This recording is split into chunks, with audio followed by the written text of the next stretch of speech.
ये तो सभी जानते हैं कि महाभारत के युद्ध में सबसे शक्तिशाली योद्धा कोई थे तो वह कर्ण और अश्वत्थामा थे। लेकिन कवच और कुंडल उतर जाने के बाद भी कर्ण इतने शक्तिशाली थे कि वे अर्जुन के रथ को एक ही बाण में हवा में उड़ा देते। लेकिन ऐसा हो नहीं सका। दरअसल युद्ध में एक दिन कर्ण और अर्जुन आमने सामने थे। दोनों के बीच घमासान चल रहा था। ऐसे में जब अर्जुन का तीर लगने पर कर्ण का रथ 25 से 30 हाथ पीछे खिसक जाता और कर्ण का तीर से अर्जुन का रथ सिर्फ 2 से 3 हाथ ही खिसकता था।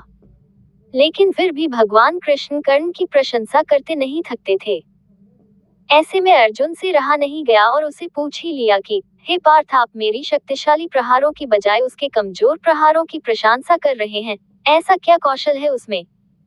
तब भगवान कृष्ण मुस्कुरा कर बोले, अर्जुन, तुम्हारे रथ की रक्षा के लिए ध्वज पर स्वयं हनुमान जी, पहियों पर शेषनाग और सारथी के रूप में मैं शिव नारायण विराजमान हूँ।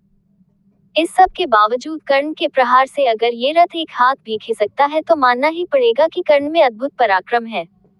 ऐसे में उसकी प्रशंसा तो बनती ही है। कहते हैं युद्ध समाप्त होने के बाद जैसे ही भगवान कृष्ण रथ से उतरे, रथ स्वतः ही भस्म हो गया। वो तो कर्ण के प्रहार से कब का भस्म हो चुका था, पर नारायण विराजे थे इसलिए चलता रहा। ये देख अर्जुन का सारा घमंड चूर चूर हो गया। हनुमान जी के बारे में तो सभी जानते हैं कि उनके बगैर तो ये युद्ध जीतना असंभव नहीं था। हनुमान जी से पांडवों की मुलाकात वनवास के दौरान गंधमादन पर्वत पर हुई थी। मान्यता अनुसार भीम और हनुमान दोनों भाई हैं क्योंकि भीम और हनुमान दोनों ही पवन देव के पुत्र हैं। श्री कृष्ण की युक्ति के अनुसार हनुमान जी से पांडवों ने जीत का आश्वासन ले लिया था। इसी के चलते वे युद्ध में अर्जुन के रथ के ऊपर ध्वज में विराजमान हो गए थे। अर्जुन अकेले वन में विहार करने गए। घूमते घूमते वे रामेश्वरम चले गए, जहां उन्हें श्री राम जी का बनाया हुआ सेतु देखा। ये देखकर अर्जुन ने कहा कि उन्हें सेतु बनाने के लिए वानरों की क्या जरूरत थी, जबकि वे खुद ही सर्वश्रेष्ठ धनुर्धर थे। उनकी जगह में होता तो ये सेतु बाणों से बना देता। ये सुनकर हनुमान जी ने कहा कि बाणों से बना सेतु एक भी व्यक्ति का भार झेल नहीं सकता। तब अर्जुन ने कहा कि यदि मेरा बनाया सेतु आपके चलने से टूट जाएगा तो मैं अग्नि में प्रवेश कर जाऊंगा। हनुमान जी ने कहा, मुझे स्वीकार है, मेरे 2 चरण ही इसने झेल लिए तो मैं हार स्वीकार कर लूंगा। तब अर्जुन ने अपने प्रचंड बाणों से सेतु तैयार कर दिया।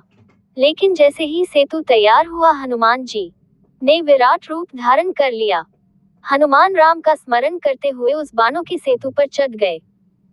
पहला पग रखते ही सेतु सारा का सारा डगमगाने लगा, दूसरा पैर रखते ही सेतु चरमरा गया। ये देखकर अर्जुन खुद को खत्म करने के लिए अग्नि जलाने लगे। तभी भगवान श्री कृष्ण प्रकट हो गए और अर्जुन से कहा कि वह फिर से सेतु बनाए, लेकिन इस बार वे श्री राम का नाम लेके सेतु बनाए, जिससे वह नहीं टूटेगा।